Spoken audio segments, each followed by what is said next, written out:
Picture this. Your mom is making out with her boyfriend right in front of you. Your dad has a college girl as his screensaver. And yet somehow they refuse to get divorced. You think that's wild? Wait until you hear what happened when both their true loves came back into the picture. Trust me, this story gets so insane that it ended with scissors, scalpels, and a courtroom showdown that'll blow your mind. I'm about to tell you the most unhinged family story you've ever heard. And honestly, I'm still processing how any of this actually happened. So grab some popcorn because this roller coaster is about to get started.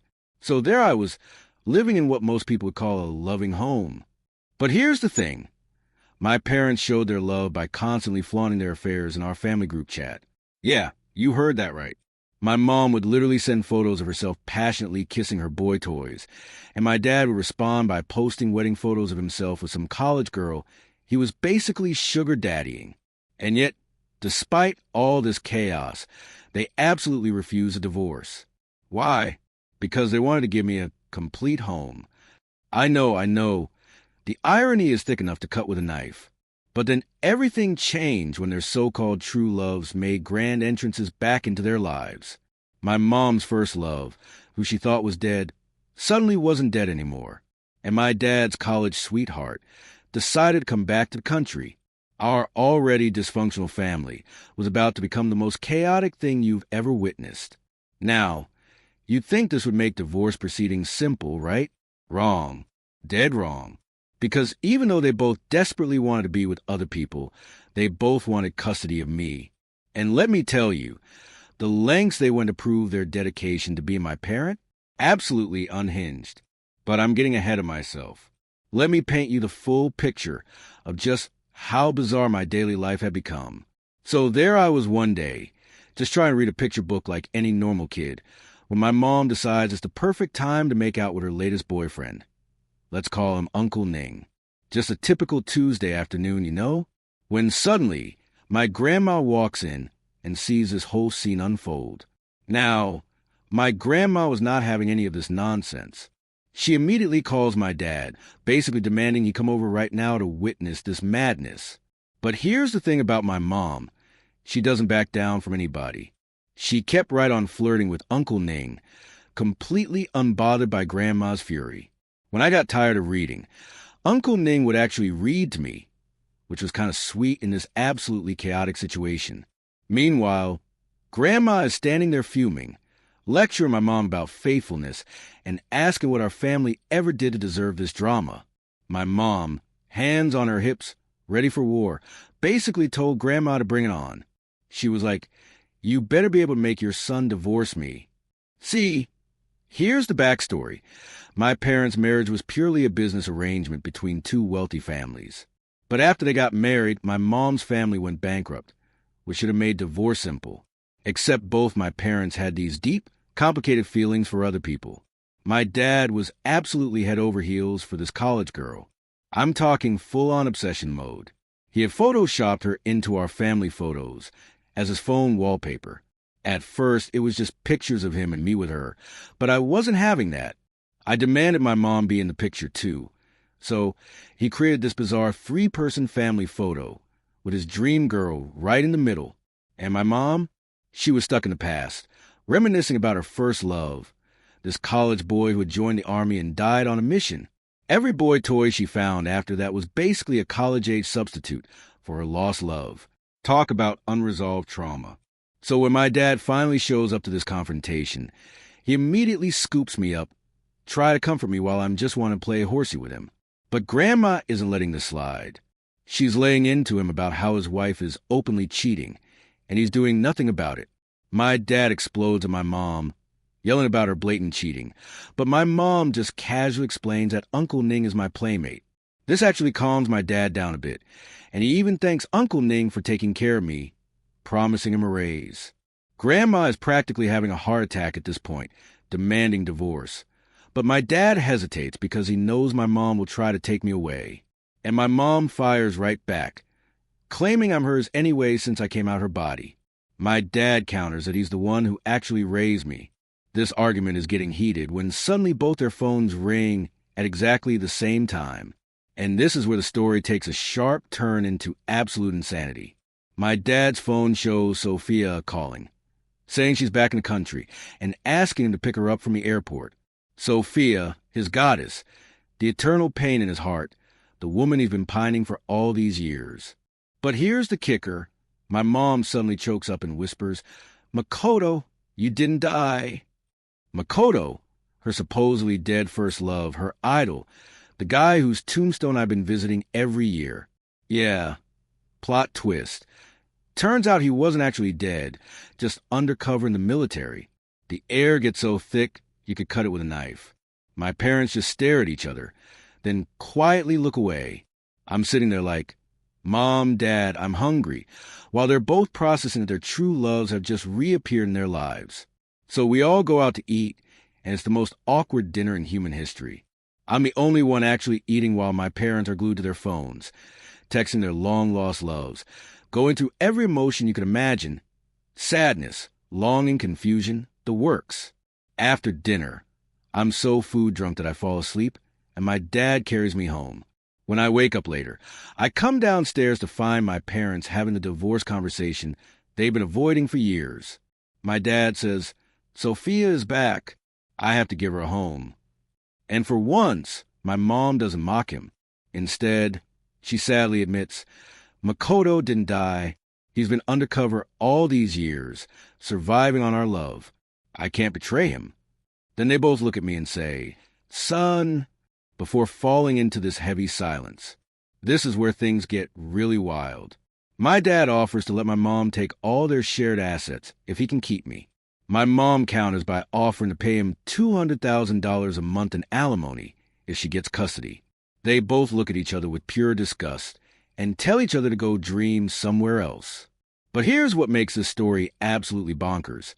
They both start asking me privately who I'd choose if a judge asked me. And here's what I did. I told my dad I'd choose him, and I told my mom I'd choose her. I couldn't bear to make either of them sad, so I just lied to both of them. My mom takes me to meet Makoto, and let me tell you, this guy is nothing like the college boy toys she usually dates. He's tall, imposing, clearly military, a completely different energy. He's incredibly warm with me, brings me gifts, plays with me, and promises my mom he'll take care of both of us forever. But then my mom drops this bombshell on him. She tells Makoto she's never having another child, that I'm her only son, and she won't let anyone make me suffer. Makoto looks at me and says, "Good son, call me Dad." Now I'm in an impossible situation. I know my real dad would feel betrayed if I called another man Dad, but I can see the hope in my mom's eyes. I've been calling Makoto's tombstone Dad for years anyway, so calling the living version doesn't seem that wrong, right? So I do it. I call him Dad. The man breaks down crying, telling me he knows I've been visiting his grave all these years and that he'll watch me grow up. They start planning this whole future together. Living on the military base, my mom cooking for him every day. The only problem? My mom can't even fry an egg without setting something on fire. My dad takes me to meet his goddess Sophia, and she's everything you'd imagine. Beautiful, gentle, sophisticated. Under my dad's expectant gaze, I call her Mom, and she promises to be the best stepmother ever. But then my dad drops his own bombshell. He tells Sophia he wants her to get sterilized after they marry because he doesn't want any more children. He wants me to be his only child, so I don't have to compete for inheritance. And oh yeah, he's getting sterilized too. Sophia's whole body goes rigid, but she agrees to everything because she loves him. My dad then explains that he wants her to quit her job and become a full-time caregiver for me. He wants her to get certified in child psychology, learn all my subjects better than I do so she can tutor me in piano, horseback riding, golf, English, French, Spanish. Basically become a professional parent. The woman looks like she's questioning every life choice that led her to this moment, but she agrees to all of it. Now we get to the absolute peak of this insanity, the divorce proceedings. My parents are going to court to let a judge decide who gets custody of me. And the tactics they use? I'm telling you, you cannot make this stuff up. In the courtroom, I'm sitting in the audience while my parents plead their cases. My mom is crying about how hard her life has been, how much of a deadbeat my dad is, how she's basically been a single mother. My dad counters by pulling out detailed notes he's written about proper child-rearing techniques. Then my mom plays what she thinks is her trump card. She announces to the judge that she's willing to have her uterus removed to prove I'll be her only child forever. But my dad literally pulls out a pair of scissors in the middle of the courtroom. The judge practically dives under his desk, thinking my dad's about to attack someone. But no, my dad stands up and growls at my mom. You think you're the only one who can make dramatic gestures? I'll do self-castration right here, right now. The judge is absolutely horrified, telling everyone to calm down. But my mom isn't backing down. She drags Makoto into the courtroom and announces that her future husband is also willing to get sterilized to prove their dedication. Not to be outdone, my dad pulls Sophia into the courtroom, and she reluctantly agrees to sterilization too. So now we have 4 adults in a courtroom, all agreeing to surgically remove their ability to have children, just to prove who loves me more. The judge's face is pure confusion and terror. Court officers have to intervene to prevent what the judge probably assumed was going to be a mass castration event. They all agree to go to the hospital the next day. Whoever doesn't show up loses the custody battle. I'm looking at these adults thinking they're the coolest, most dedicated people in the world, not understanding how absolutely unhinged this all is. But the story doesn't end there. Oh no, we're just getting started. Because now all 4 of these adults decide to move into our house together. Makoto moves in, Sophia moves in, and suddenly I'm living with my parents and their respective lovers all under one roof. It's like the world's most awkward sitcom. My grandma walks in one day to find them all in a literal brawl. My mom's hair is a mess. Sophia has a huge handprint on her face. My dad has a black eye, and only Makoto is unscathed because, military training. Things get even weirder when my grandma brings in another woman she's picked out as a potential wife for my dad. My mom, putting on lipstick, casually tells this woman, "Have a seat. You've got 2 people ahead of you in line." The woman asks what the requirements are, and Sophia, sipping tea like this is totally normal, explains, "Well, the woman needs to have her uterus removed, and the man needs to self-castrate." The woman literally runs away. Meanwhile, I'm the only sane person in this house, and I'm 6 years old. When they're all arguing, I play piano accompaniment. Wedding march when they're calm, dramatic classical pieces when they're fighting. I figure if we're going to be dysfunctional, we might as well have a soundtrack. The kindergarten asked me to draw my home, and I draw 3 different houses. One with Mom Makoto, one with my parents, and one with Dad and Sophia. I win the Creativity Award, but it also results in my parents getting called in for a concerning conversation with my teacher. At night, all 4 adults insist on sleeping in my room to tell me bedtime stories. My dad tells stories where my mom abandons us for young men. My mom tells stories where my dad becomes a monster. Makoto and Sophia are just along for this bizarre ride. Then my grandma decides she needs to supervise this chaos, so she starts sleeping in my room too. Picture this. A 6-year-old's bedroom with 5 adults all trying to put me to sleep while engaging in passive-aggressive psychological warfare through children's stories. The parent-teacher conference becomes this absurd production where all 4 of them show up. For the parent-child activities, Makoto handles anything requiring physical strength. Sophia takes care of the skill-based tasks. And for first time ever, I win first place in everything. Before this, my parents would just argue with each other during these events, and we'd lose miserably. When I'm on stage getting my award, my teacher hugs me and tells me how proud she is that I found my real parents. My classmates are fascinated, asking where I bought my new parents and why I have so many moms and dads. But then something happens that changes everything. All this adult drama, all this fighting, all this chaos, it starts to affect me in ways I don't even realize. I begin to understand that my parents are really going to get divorced, that one of them is going to leave, and I don't know how to process it. I want my parents to be happy with the people they love, but I also don't want to lose either of them. The stress builds up until one day, I just shut down. I stop hearing, stop speaking.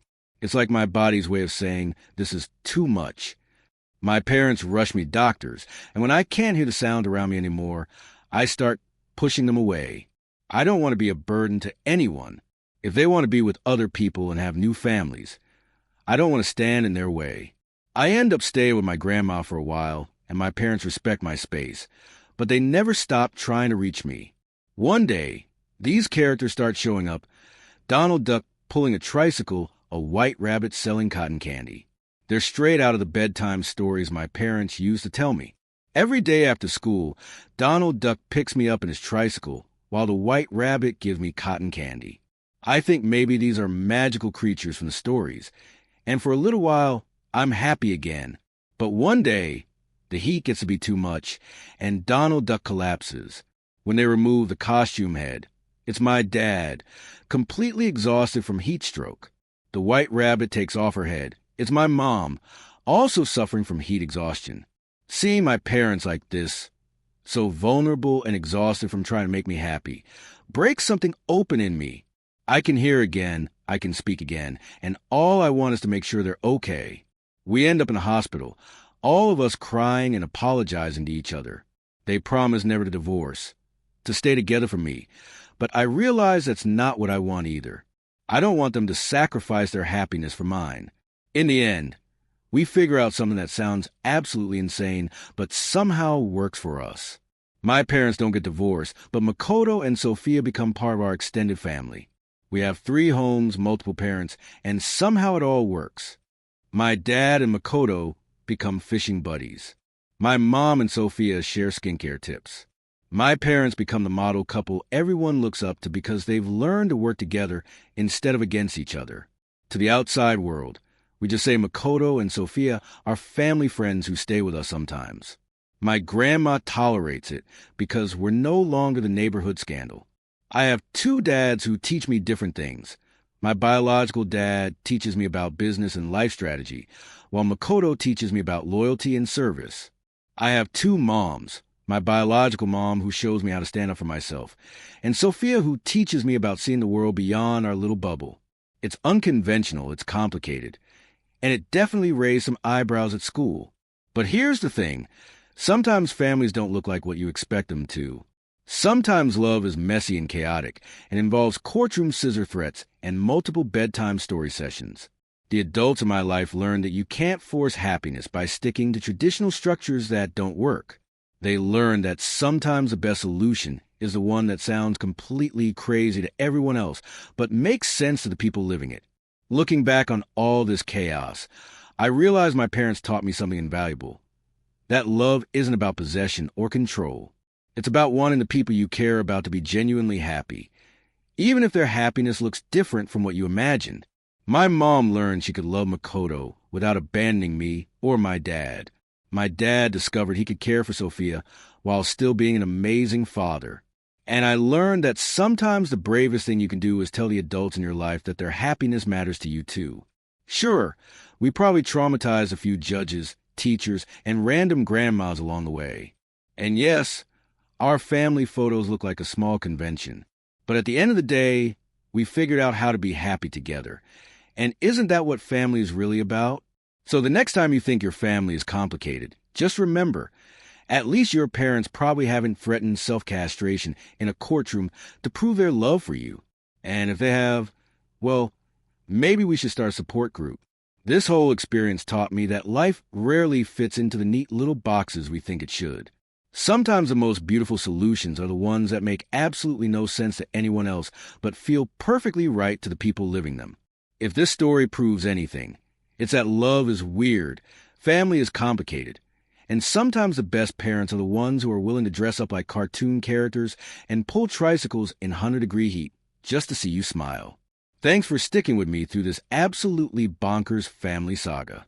If you enjoyed hearing about the most chaotic divorce proceedings in legal history, smash that like button and let me know in the comments if your family has any stories that can top courtroom castration threats.